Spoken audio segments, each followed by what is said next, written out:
everybody, welcome to Stories with Torie today. You know the drill. Get your fingers out. Let's go over our sign language. What's this? Hello, lamp, mistake, fish, yarn, happy, Halloween, trick or treat, paint, glue, cat, happy, Thanksgiving, imagination, llama, Christmas, happy, new year, lion, kindness, emergency, Valentine's, monster, and last week, remember, this is the sun, planet, and can you tell by my adorable little dancing friend what the very weird, silly, amazing holiday is for today? It is Happy Narwhal Day, which I love that there's a day for narwhals, right? The world can't be that bad if there is a holiday for narwhals.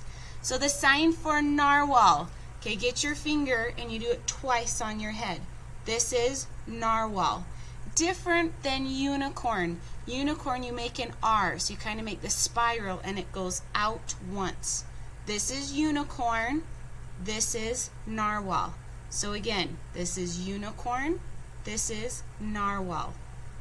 We're going to read a cutest book called Not Quite a Narwhal. Can you tell what it might be instead, right?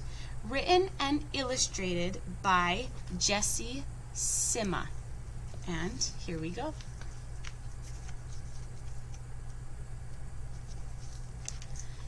Kelp was born deep in the ocean.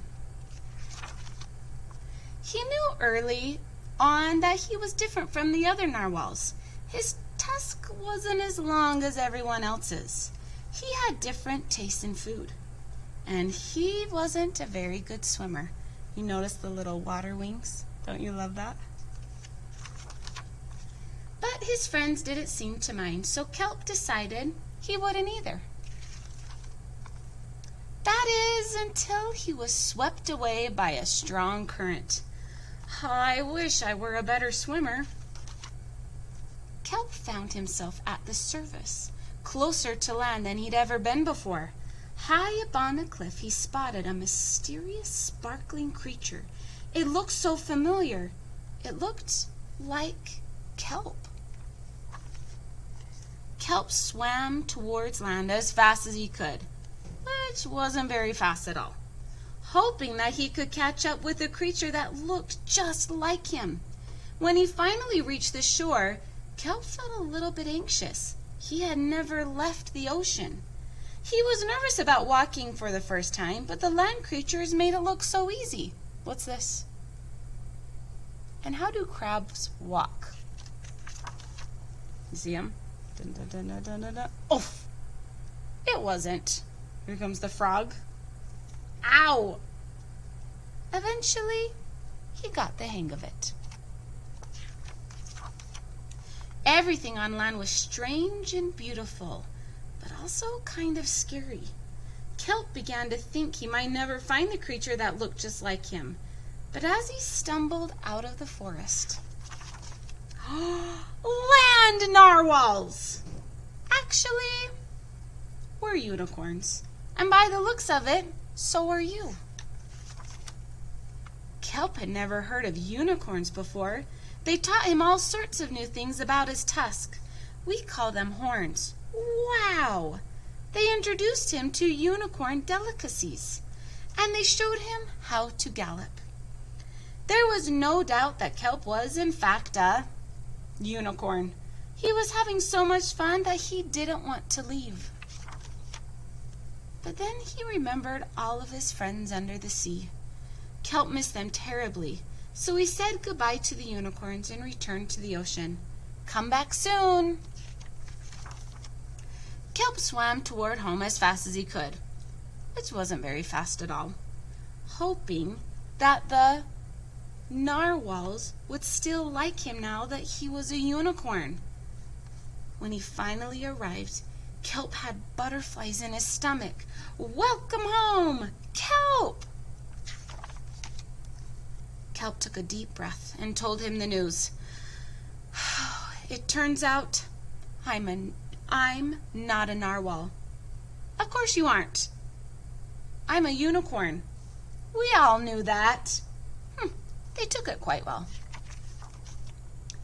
Kelp was happy to be home, but now that he'd experienced life on land with the unicorns, he couldn't seem to forget them. Did he want to be a land narwhal with the unicorns, or a sea unicorn with the narwhals? Kelp couldn't decide. But then he realized something. If you were Kelp right now, would you go up on land with the unicorns or stay down with the narwhals? Everybody make your vote. Would you be unicorn or narwhal? Can you guess what he did? So he realized that maybe, just maybe, he didn't have to choose. Don't you love it? He chose both, right? Unicorn and narwhal. I'm a unicorn. Do you see what it is? It's a rhino. Don't you love it? I think that's so cute. Very cute ending. Okay, so on to our wonders of the week. And as always, if you have a wonder, email your teacher or me all of your wonders at torie.cutler@besd.net. On to our wonders of the week. The first wonder is actually from me. So what is a narwhal? You hear a lot of stories like this, and they're magical, and they make rainbows out of their horns, and they're unicorns' cousins, and they play in the ocean together, right? So this is such a cool video of all of the myths and the facts for narwhals. So pay attention. It's only about 2 minutes. This is a fantastic video. Narwhals are mythical creatures related to unicorns. They have a magical horn that grants wishes, and they love rainbows. No. That's not right. There are lots of misconceptions and mysteries surrounding narwhals. Let's start with the horn. It's not a horn. It's the narwhal's left front tooth. And it's not growing out of the forehead. It grows out of the lip. Other animals have teeth or tusks that grow outside of the mouth, like elephants and walrus, but their tusks are curved. The narwhal tooth is the only straight tusk in the world. It's also one of the few teeth that is a spiral shape. The tooth grows in a counterclockwise spiral. And it is flexible and can bend a foot in any direction without breaking.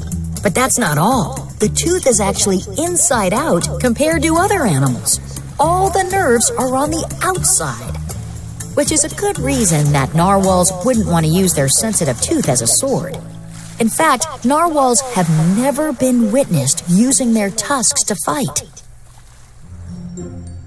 It is hard to know exactly what the tusk is used for because narwhals do not survive in captivity.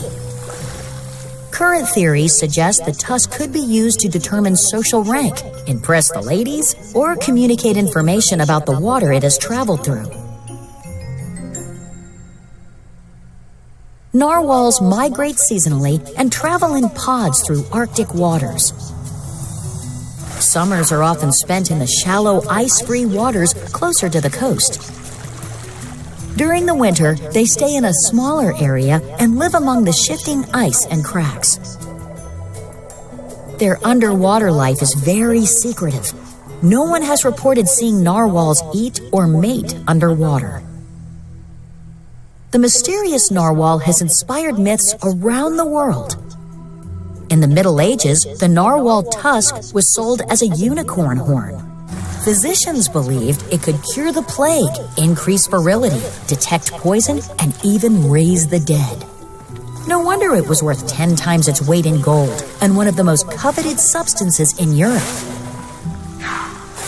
It is said that thrones of Danish kings, utensils of French royalty, and famed scepters were all the left front tooth of this mystical marvel.